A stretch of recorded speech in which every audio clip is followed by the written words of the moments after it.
Picture the house smelling like cinnamon and cookies. There's a soft glow from the tree lights and everyone's smiling as you unwrap presents. Then someone leans over and whispers, "Did you know Jesus wasn't actually born on Christmas?" Back in ancient Rome, people celebrated a god named Mithras, who they said was born from a virgin on December 25th. In Egypt, they told stories about the god Horus, who had some eerily familiar themes: miracles, a special birth, and even a resurrection. Christianity was beginning to spread, but it wasn't yet the most popular religion. Most people still worshipped multiple gods and had their own festivals. Then came Emperor Constantine, a man with ambitious plans. He wanted everyone to get along, so he made a genius move, combine the old traditions with the new Christian faith. The result? Christmas. The church decided that celebrating Jesus' birth on December 25th would make it easier for everyone to switch from their old gods to Jesus. It was like saying, "Hey, you already party on this day, so let's just give it new meaning." The Bible never says the date of Jesus' birth. All it mentions is shepherds watching their flocks at night. If you know anything about sheep, you'd know they don't hang out in freezing fields in December. Most historians think Jesus was born in spring, maybe around April. Why didn't the church address this issue? By the time individuals grasped the reality, the tradition of celebrating Christmas on December 25th had already taken hold. It was like trying to move someone's birthday after they'd been celebrating it for years. It just wasn't going to happen. Long before Jesus' time, civilizations were already telling stories of miraculous births and powerful gods. Around 600 years before Jesus, the Romans worshipped Mithras, who they said was born of a virgin on December 25th. People revered him for his ability to slay a sacred bull, a symbol of life and renewal. Osiris and Horus, gods in ancient Egyptian mythology, also shared themes of death and resurrection. Stories of Horus defeating chaos and bringing balance portrayed him as a savior figure, akin to Jesus.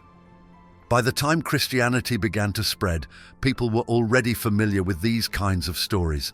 While the stories of Mithras and Osiris were symbolic, Christianity presented something radical: the claim that Jesus was a real person who lived, died, and rose again. The Gospels of Matthew, Mark, Luke, and John recount the birth of Jesus to Mary, a virgin, and his subsequent resurrection following his crucifixion.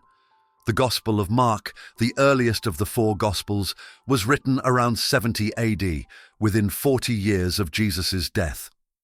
Letters from Ignatius, Bishop of Antioch, in 95 AD, and Clement, Bishop of Rome, in 115 AD, quote passages from the Gospels, showing that these texts were already circulating widely.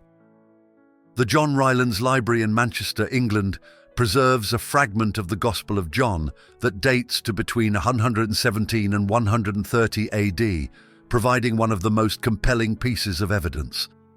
Modern translations align with this fragment, indicating that these stories did not undergo significant changes over time. You've probably heard people say, "Isn't the Bible just like a game of telephone?" They contend that the stories must have undergone changes during their transmission over time. But here's why that argument doesn't hold water. First, eyewitnesses, or those acquainted with them, wrote the Gospels. Between 50 and 54 AD, just 25 years after Jesus' death, Paul wrote his letters, including 1 Corinthians 15.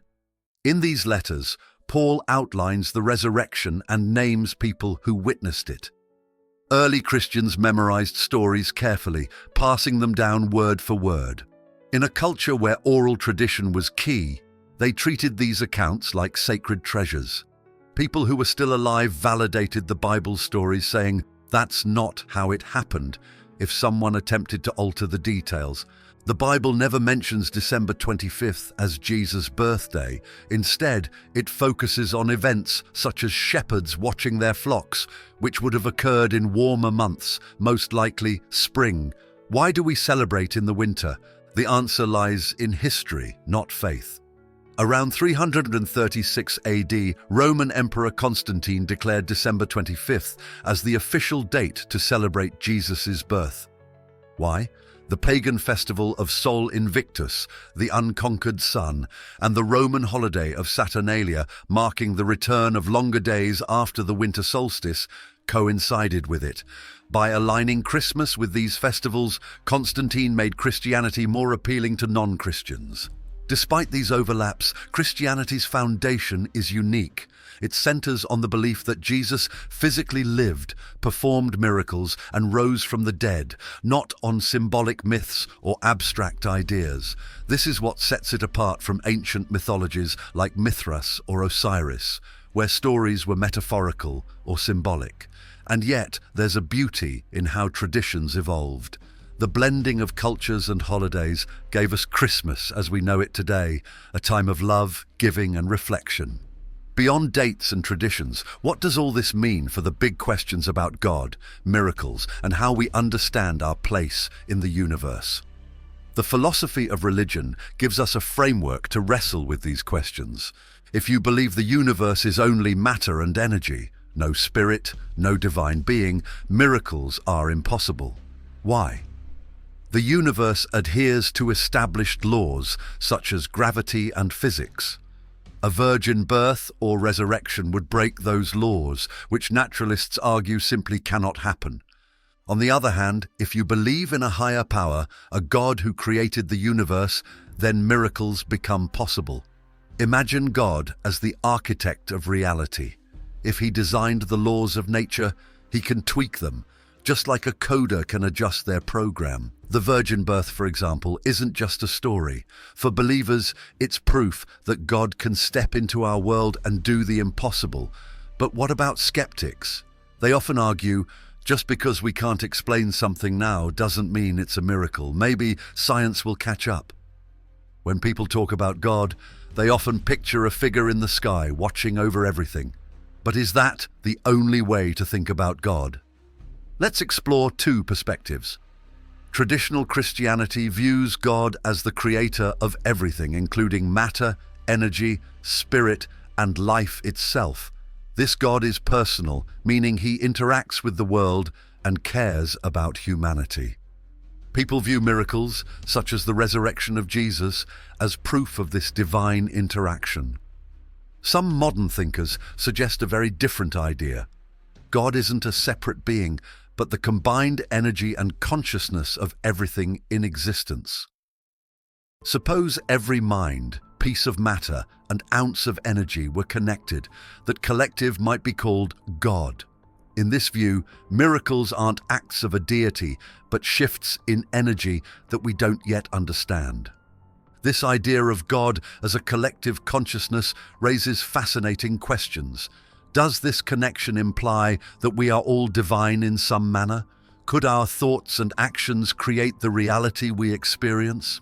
In Christianity, the spirit is often described as the non-physical part of a person, created by God, that lives on after death. It's what makes humans unique, capable of love, justice, and creativity. Some modern thinkers link the idea of spirit to quantum mechanics, the branch of science that studies the smallest building blocks of reality. Quantum mechanics posits the interconnectedness of everything, including matter, energy, and thought. This has led some to argue that spirit might be the energy that connects us all, flowing through everything like an invisible thread. Love and justice are central themes in every major religion, but they're also deeply philosophical concepts. Where do these values come from? Are they human inventions, or do they point to something greater? If the universe is just matter and energy, love and justice are nothing more than survival tools. They evolved to help humans work together, raise families, and build societies.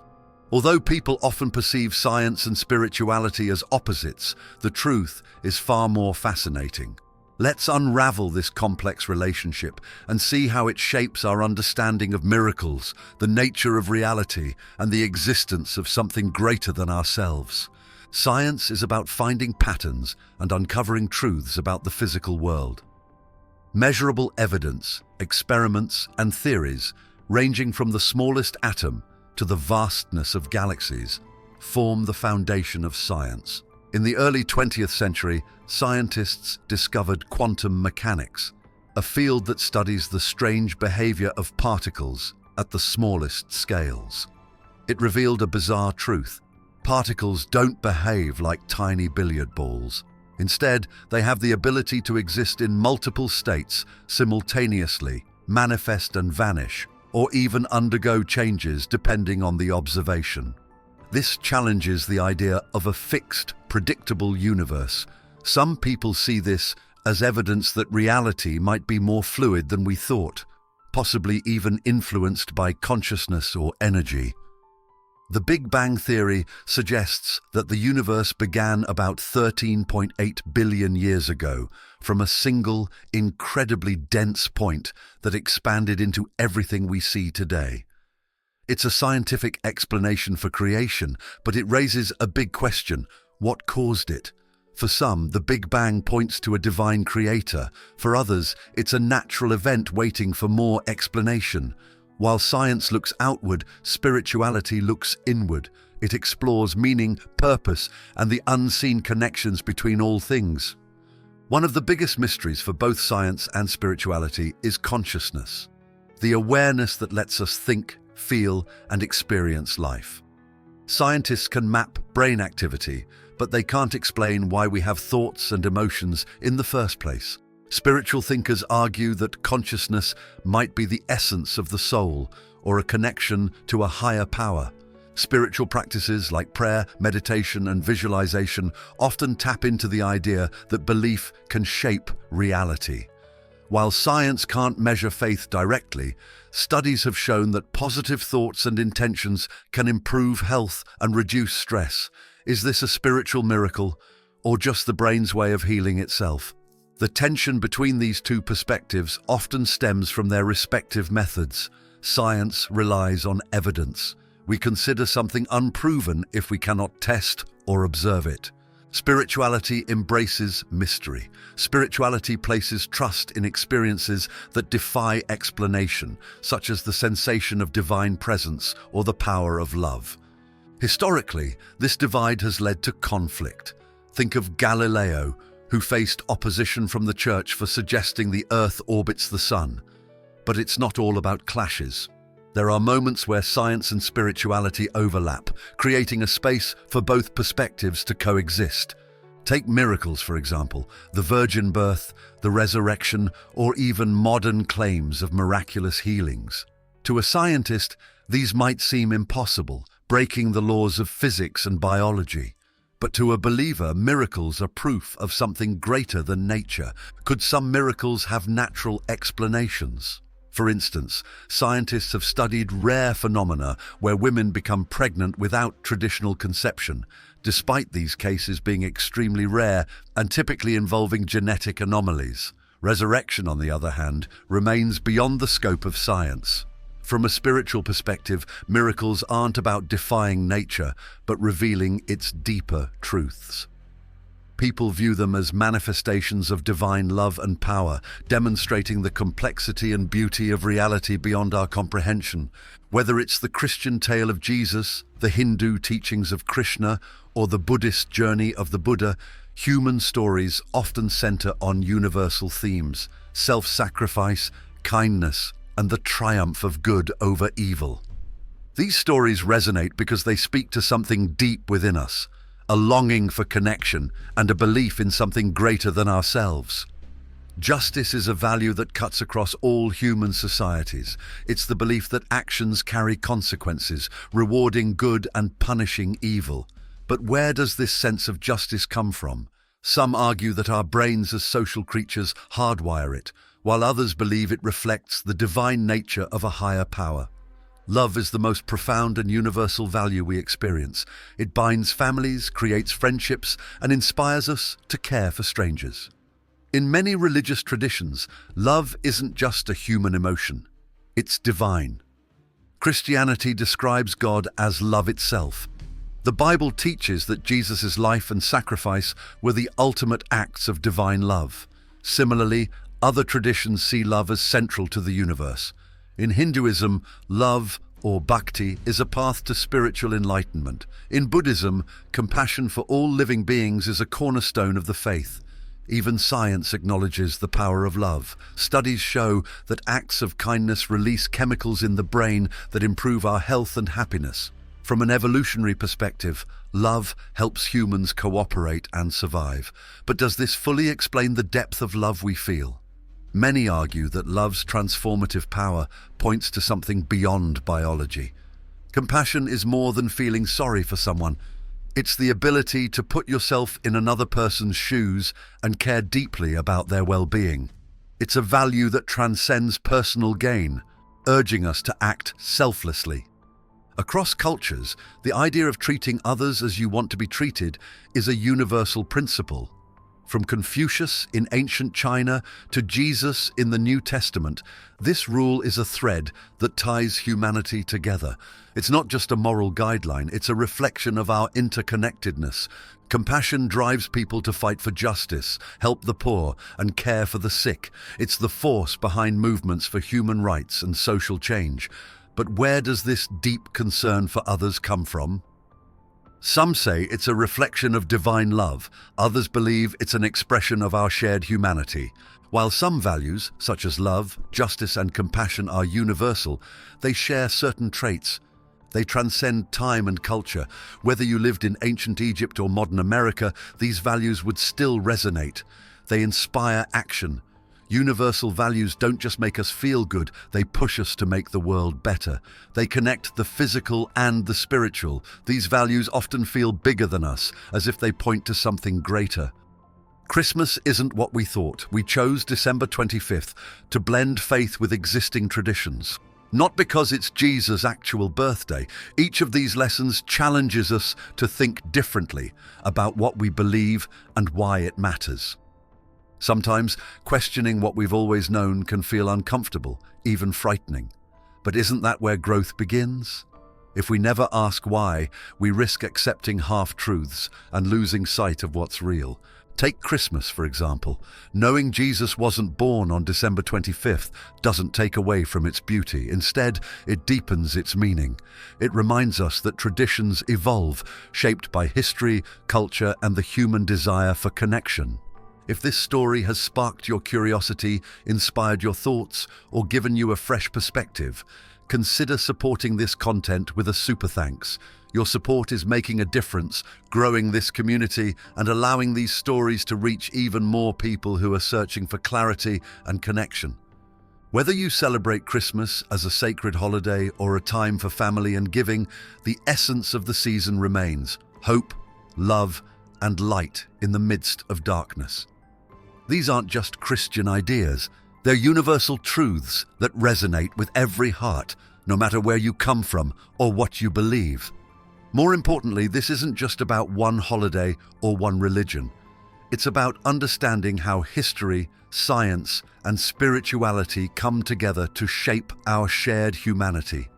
It's about seeing the bigger picture and finding the courage to embrace both the mysteries and the truths of life. If the roots of traditions like Christmas lie in the blending of cultures and beliefs, what other stories might reveal deeper truths? How can understanding the past shape the way we live today?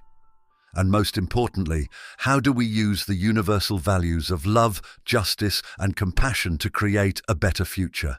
At its core, this journey isn't about proving or disproving faith. It's about broadening it. It's about moving from blind acceptance to informed understanding, from rigid beliefs to open exploration. As we delve deeper, we uncover more information, not just about history or customs, but also about ourselves and the remarkable, interconnected world we inhabit. Thanks for watching. Join our community by subscribing to this channel. Until the next video.